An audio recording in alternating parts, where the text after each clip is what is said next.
L-Istitut Adelaide Cini f'Santa Venera se jinbidel fl-ewwel kumpless ta' kura paljattiva residenzjali f'Malta immexxi minn Hospice Malta. Dan wara li kien iffirmat ftehim bejn l-Arċidjoċesi ta' Malta u l-Moviment Hospice li permezz tiegħu Hospice Movement se jieħu fideh il-proprjetà u jikkonvertiha f'ċentru ta' kura paljattiva għal pazjenti b'kundizzjonijiet mediċi serji u terminali għal perjodu ta' 50 sena. L-istitut li hu mifrux fuq aktar minn 9,000 metru kwadru u stmat li jiswa madwar 8 miljun euro.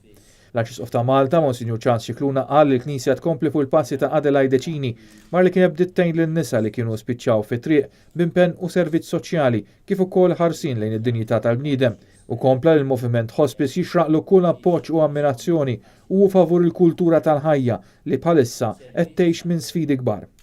U qal li jifhem il-bżonn ta' dan is-servizz u appella lil poplu Malti biex jibqa' jsostni din il-ħidma tal-Moviment Hospice li se tespandi l-operat tagħha. Il-ftehim kien iffirmat mis-Segretarju Amministrattiv tal-Arċidjoċesi ta' Malta Michael Paceros u Marija Gattu tabib Vincent Zamit, il-Chairperson u Segretarju tal-Malta Hospice Movement rispettivament. Michael Paceros jispjega id-dettalji tal-ftehim iffirmat. Mela l-Arċidjoċesi tagħti d-dar għal 50 sena b'komodat, jiġifieri b'xejn biex il-hospice tkun tista' tagħmel tagħti l-kura paljattiva lil dawk li ma fl-aħħar ta' ħajjithom. Qed nistennew li nilqgħu l-ewwel residenti fl-2021, id-dar ġiet stmata li tiswa 8 miljun euro però jrid isir refurbishment sħiħ fiha biex tkun tista' tilqa' l-ewwel pazjenti.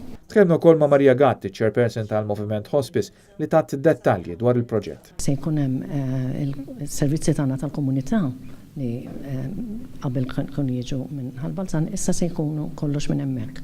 Allura jkun hemm l-amministrazzjoni, se jkun hemm tal-hospice, se jkun hemm il-community services minn hemmhekk, daycare services, bereavement support services. Però l-iktar ħaġa li hija ngħidu novella hija l-inpatient unit.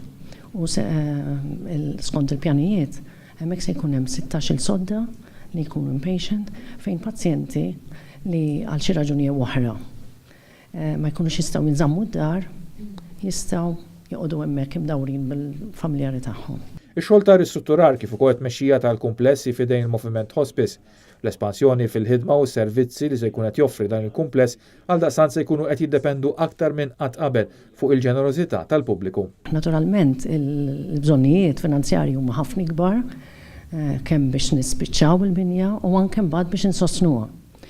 Il-ħsieb tagħna huwa li aħna se mmorru għal stakeholders kollha konċernati u dawk inkludu wkoll il-poplu Malti Wawċi kollu. Il-kumpless magħruf bħala St. Michael's Hospice mistenni jiftaħ il-bibien tiegħu fl-2021.